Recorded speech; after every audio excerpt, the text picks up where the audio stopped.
ప్రియులారా, ప్రభువైన యేసుక్రీస్తు నామమున మీకు శుభములు. TWT తెలుగు జీవజలం కార్యక్రమానికి మిమ్మును ప్రేమపూర్వకముగా ఆహ్వానిస్తున్నాం. రండి, పరిశుద్ధ దేవుని వాక్యాన్ని ధ్యానం చేద్దాం. నేనొక పరదేశిని, ఇలలో సాగే యాత్రికుని. నేనొక పరదేశిని, పరలోకమే నా పౌరసత్వము. ప్రభువే నాకు స్థిరవాసము. పరలోకమే నా పౌరసత్వము. ప్రభువే నాకు స్థిరవాసము. నేనొక పరదేశిని, ఇలలో సాగే యాత్రికుని. నేనొక పరదేశిని. ప్రియ శ్రోతలు, ప్రభు అయిన యేసుక్రీస్తు నామమున మీకు శుభములు తెలియజేస్తూ మీ కొరకు, మీ కుటుంబముల కొరకు మేము భారముగా ప్రార్థిస్తున్నాము అని తెలియజేస్తున్నాను. కుటుంబ సమేతముగా రండి, పరిశుద్ధ దేవుని వాక్యాన్ని నేర్చుకుందాం. ప్రార్థన. ప్రేమగల తండ్రి, మీ పరిశుద్ధమైన లేఖనాలను మేము ధ్యానిస్తూ ఉండగా కృప చూపించమని, మమ్మను మా కుటుంబాలు సరిచేసి మీకు దగ్గరగా చేర్చుకొనమని, ఆధ్యాత్మికంగా సహాయము చేయమని యేసుక్రీస్తు పరిశుద్ధ నామమున ప్రార్థన చేస్తున్నాం పరలోకపు తండ్రి, ఆమెన్. ప్రియులారా, ఈరోజు మనం ధ్యానించబోయేటువంటి అంశం ఉపేక్ష లేదా నిరాకరణ. ఉపేక్ష లేదా నిరాకరణ అనేది చాలా మందికి కష్టమైన అంశం. ఉపేక్షించడం లేదా నిరాకరించడం అనేది చాలా రకాలుగా ఉంటుంది. ఒక వ్యక్తి త్రాగుబోతు అయినప్పుడు, లేదా దుఃఖంలో ఉన్నా, లేదా ఏదైనా పెద్ద సమస్యల్లో ఉన్నా పైకి మాత్రం నేను చాలా బాగున్నాను, నాకేం కాలేదు, ఇలాంటి మాటలు మనం వింటూ ఉంటాం. చాలా మందికి ఉన్న సమస్య ఏంటంటే వాస్తవాన్ని ఒప్పుకోవడానికి కానీ, దాన్ని ఎదుర్కోవడానికి కానీ వారికి చేత కావడం లేదన్నమాట. అయితే ఈ ఉపేక్ష అన్నటువంటి పదాన్ని లేదా నిరాకరణ అన్న పదాన్ని మనము ఇంకొక రీతిగా అర్థం చేసుకుందాం. పరిశుద్ధమైన లేఖన గ్రంథము నుండి లూకా శుభవార్త 14వ అధ్యాయంలో మనం క్రీస్తును వెంబడించే వారం కావాలంటే మనల్ని మనం ఉపేక్షించుకోవాలి అని చెప్పబడుతోంది. మొదటిగా మనకున్న ఆశలు, కోరికలు వీటన్నిటిని విడిచిపెట్టాలి. అది ఎలా చేయగలం? చూడండి, లూకా శుభవార్త 14వ అధ్యాయం 25వ వచనం. బహుజన సమూహములు ఆయనతో కూడా వెలుచున్నప్పుడు ఆయన వారి తట్టు తిరిగి, ఎవడైనా నా యొద్దకు వచ్చి తన తండ్రిని, తల్లిని, భార్యను, పిల్లలను, అన్నదమ్ములను, అక్కచెల్లెండ్రను, తన ప్రాణమును సహా ద్వేషింపకుంటే వాడు నా శిష్యుడు కానేరడు. మరియు ఎవడైనను తన శిలువను మోసుకొని నన్ను వెంబడింపని ఎడల వాడు నా శిష్యుడు కానేరడు. మీలో ఎవడైనను ఒక గోపురము కట్టింపగోరిన ఎడల దానిని కొనసాగించుటకు కావలసినది తన యొద్ద ఉన్నదో లేదో అని కూర్చుండి తగులబడి మొదట లెక్క చూచుకొనడా? చూచుకొనని ఎడల అతడు దాని పునాది వేసి, ఒకవేళ దానిని కొనసాగింపలేకపోయినందున చూచువారందరూ ఈ మనుష్యుడు కట్ట మొదలుపెట్టెను గాని కొనసాగింపలేకపోయినని అతని చూచి ఎగతాళి చేయసాగుదురు. మరియు ఏ రాజైనను మరి ఒక రాజుతో యుద్ధము చేయబోవునప్పుడు తన మీదికి 20,000 మందితో వచ్చువానిని 10,000 మందితో ఎదిరింప శక్తి తనకు కలదో లేదో అని కూర్చుకొని ఆలోచింపడా? శక్తి లేని ఎడల అతడింకనూ దూరముగా ఉన్నప్పుడే రాయబారము పంపి సమాధానము చేసుకొన చూచును గదా. ఈ ప్రకారమే మీలో కలిగినదంతయు విడిచిపెట్టనివాడు తన శిష్యుడు కానేరడు. ఇక్కడ తనకు కలిగినదంతయు విడిచిపెట్టనివాడు అనే మాటను గమనించండి. అదే మనం మాట్లాడుకోబోతున్న పదం ఉపేక్ష లేదా తనకు తాను తిరస్కరించుకోవటం. నాకు నేనే సహాయం చేసుకోలేని స్థితిలో ఉన్నాను అని ఎవరైనా అంటే అది ఎంత దీనస్థితో కదా. నేనొక తీవ్రమైన సంకటంతో, భారముతో కృంగిపోయి ఉన్నాను. నా ఈ పరిస్థితిలో నాకు సహాయం చేయగలిగినది దేవుడొక్కడే. యేసుక్రీస్తును విశ్వాసముంచని వ్యక్తి ఏ స్థితికి వస్తాడంటే, ఎంత ప్రయాసపడినా నన్ను నేను రక్షించుకోలేనని నేనెరుగుదును, నేనెంత ప్రయత్నించినా నా పాపాలను నేను వదిలించుకోలేను అని అనుకుంటాడు. ఇక్కడ మనం ఈ విషయం గురించి ప్రాథమికముగా ఆలోచన చేయాలి. నీ పాపము నుండి విడుదల పొందటం కోసం నీకు నీవే ఏమైనా చేసుకోగలిగినట్లయితే రక్షకుడు నీకవసరం లేదు. కాబట్టి ఒక క్రైస్తవుడు నమ్మే అత్యంత ప్రాథమిక సత్యం ఏమిటంటే, తమ పాపం తమను నిండా ముంచెత్తుతుంది. దానివల్ల కలిగే నాశనం నుండి తమకు తాము తప్పించుకోవడం తమ వల్ల కాదు. గమనించాలి, ఈ పాపం మూలముగా తమకు దేవునితో ఉన్న అనుబంధం తెగిపోతుంది. ఆ సమయంలో వారు నిస్సహాయులుగా, నిరీక్షణ లేనివారుగా ఉన్నారు. ఇలాంటి స్థితిలో, దేవా, దయచేసి నన్ను రక్షించు, కనికరించి నా దగ్గరకు రా, నా సొంత రక్షణ కొరకై నీ ప్రియకుమారుడైన యేసుక్రీస్తునందు నాకు విశ్వాసమును అనుగ్రహించు అని వారు ఎలుగెత్తి దేవుని మొరపెడతారు. పాపమును క్షమించగలిగిన వాడు క్రీస్తు ఒక్కడే, ఆయనగాక వేరొక మార్గమే లేదు. అంతేకాదు, ఏమిచ్చినా ఈ రక్షణను మనం కొనలేం.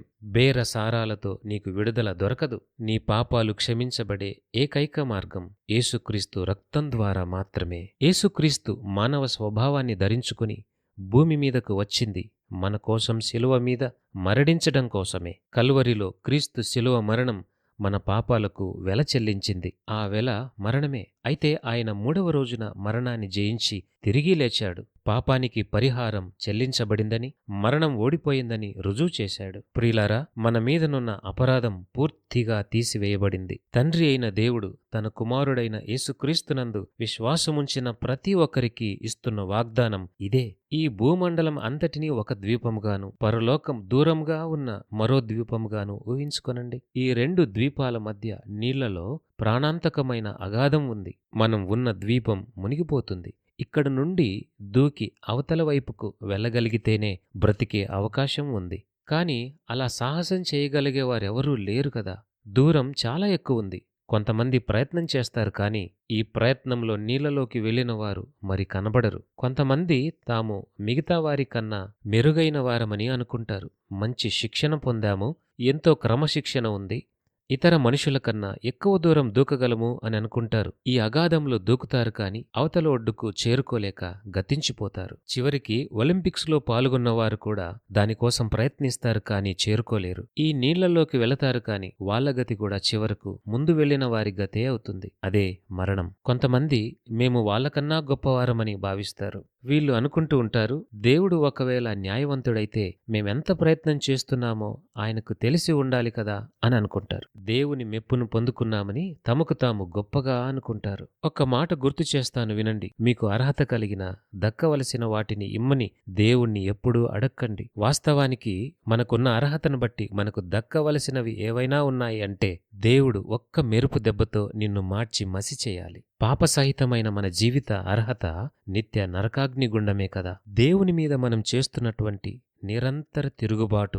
ఆయనకు విరోధముగా ఉన్న మనకు దక్కవలసింది ఇదే కదా. అందుకే మీ జీవితాన్ని బట్టి అర్హమైన వాటిని ఇమ్మని దేవుని ఎప్పుడూ అడగకండి. మరి దేవుణ్ణి ఏమని అడగాలి? తన కనికరంలో ఆయన కృపను, మంచితనాన్ని, దయాళుత్వాన్ని, క్షమాపణను మీ మీద చూపమని ఆయనను అడగండి. వాటిని పొందటానికి మనకు అర్హతే లేదు. అయితే దేవుడు తన ప్రేమను బట్టి వీటన్నిటినీ మనకిస్తాడు. ఒకసారి తనకు తానే మెరుగైన వానిగా, గొప్పవానిగా ఎంచుకునే ఒక వ్యక్తి గురించి ఆలోచన చేద్దాం. ఈ వ్యక్తి అనుకుంటాడు తనకు అంతా తెలుసు, కావలసినదల్లా ఒక్క సాధనమే అనుకుంటాడు. ఇలాంటి వాళ్ళు ఎక్కువగా శ్రమించి తమ జీవితంలో ఓడిపోతారు. వారనుకుంటారు దేవుడు వారిని మెచ్చుకుంటాడని. కాని అవతల ఒడ్డుకు చేరే ఈ ప్రయత్నంలో 3వ వంతు వరకు వెళ్లి అక్కడ విఫలమైపోతారు, ఓడిపోతారు. గమనించండి, ఈ లోకంలో ఎవ్వరూ పరిపూర్ణులు కారు. అందరికీ ఫలితం ఒక్కటే. తమ సొంత ప్రయత్నంతో పరలోక రాజ్యాన్ని చేరుకోవటం అసాధ్యం. ప్రియ శ్రోతలు, పరలోకానికి వెళ్లకుండా మనల్ని దూరం చేసేది పాపమే. యేసుక్రీస్తు ద్వారా తప్ప పరలోక రాజ్యాన్ని చేరే మార్గం మరొకటి లేదు. ఈ గట్టు నుండి అవతల వైపు గట్టుకు చేరుకోవాలంటే మనకు కావలసినది వంతెన. ఈ 2 ద్వీపాల సాదృశ్యంలో యేసుక్రీస్తే భూలోకం నుండి పరలోకానికి వంతెన అయ్యాడు. ఆ వంతెన మీదనే మనం ప్రయాణం చేయాలి. ఆయన రక్తం ద్వారా మన పాపాలు కడిగివేయబడ్డాయి. పాపం యొక్క చెర నుండి, అపరాధ భావన నుండి మనకు విడుదల దొరికింది. ఆయన మరణం, పునరుద్ధానాల ద్వారా మనము విడుదల పొందాము. ఆయనే మన ప్రభువు, మన సొంత రక్షకుడు. ఆయన యందు విశ్వాసముంచిన వారెవరైనా ఆ వంతెన మీదుగా పరలోకమందున్న తండ్రి చెంతకు చేరగలరు. అప్పుడు దేవుడు ఒక నిర్ణయాన్ని తీసుకుంటాడు. నా కుమారుడైన యేసుక్రీస్తునందు నీవు విశ్వాసముంచావు గనక నీ పాపము కడిగివేయబడినది. పడమటికి తూర్పు ఎంత దూరమో మన పాపములను అంత దూరముగా విసిరివేస్తాడు. అంతేకాదు, ప్రభువు ప్రేమతో ఒక ఆహ్వానాన్ని కూడా ఇస్తాడు.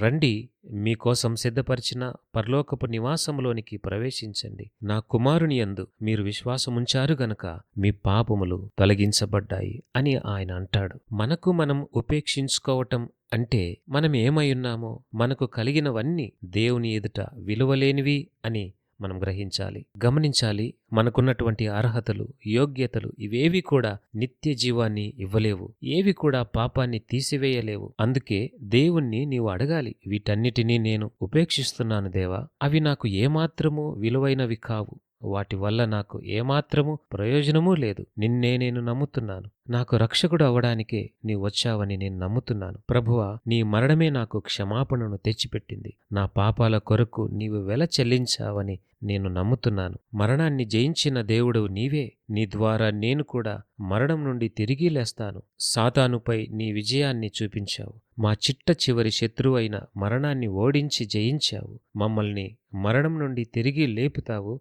నిత్య జీవము అనే విశేషమైన బహుమానాన్ని మాకిస్తావు అని ప్రార్థించు. ప్రభువు నిన్ను క్షమించి నీకు తప్పక సహాయం చేస్తాడు. కాబట్టి తనకు తానే రక్షించుకోవాలని చూచేవాడు నశిస్తాడు. తమ్మును తాము ఉపేక్షించుకుని యేసుక్రీస్తు ద్వారానే తమకు రక్షణ, పాపక్షమాపణ ఉన్నవని ఎరిగినవారు, ఆయన యందు మాత్రమే నమ్మిక ఉంచి తమకు తాము ఉపేక్షించుకున్నవారు మాత్రమే నిత్య జీవమును పొందుకుంటారు. ప్రార్థన. ప్రేమగల తండ్రి, ఇన్ని దినాలు మా జీవితంలో మాకున్నటువంటి సామర్థ్యము, మాకున్నటువంటి యోగ్యతనే గొప్పదని భ్రమపడ్డాము. క్షమించమని ప్రార్థిస్తూ ఉన్నాము. మాకున్నటువంటి అర్హతల వలన, యోగ్యతల వలన పరలోక రాజ్యాన్ని చేరుకోలేమని, పాపము నుండి విడుదల పొందలేము అని వాక్యం ద్వారా తెలియజేసినందుకు స్తోత్రములు. పరలోక రాజ్యాన్ని చేరాలి అంటే ప్రభువైన యేసుక్రీస్తు మాత్రమే ఒక వంతెనని, ఆయనే పాప క్షమాపణ దయచేయగల దేవుడని, ఆయన నా ఆత్మను రక్షించగలడని సత్యాన్ని వాక్యం ద్వారా తెలుసుకున్నాం.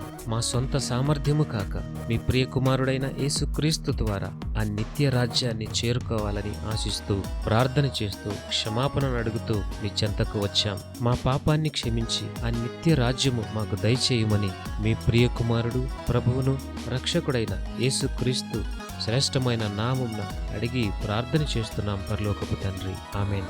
ఎక్కడి వాడనో ఇక్కడి బ్రతుకున ఆరాట పడుతున్న ఆశాజీవిని. వివరములకు మా ఇమెయిల్ listenersfeedback@gmail.com, వాట్సాప్ SMS కొరకు ఫోన్ నంబర్ 8523047990. పరిశుద్ధ దేవుడు మిమ్మును దీవించునుగాక.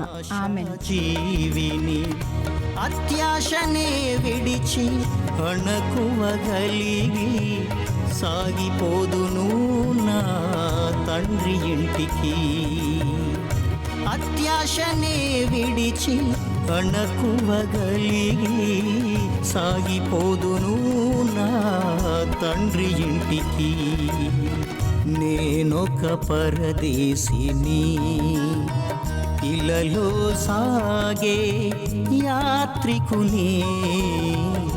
నేనొక పరదేశిని.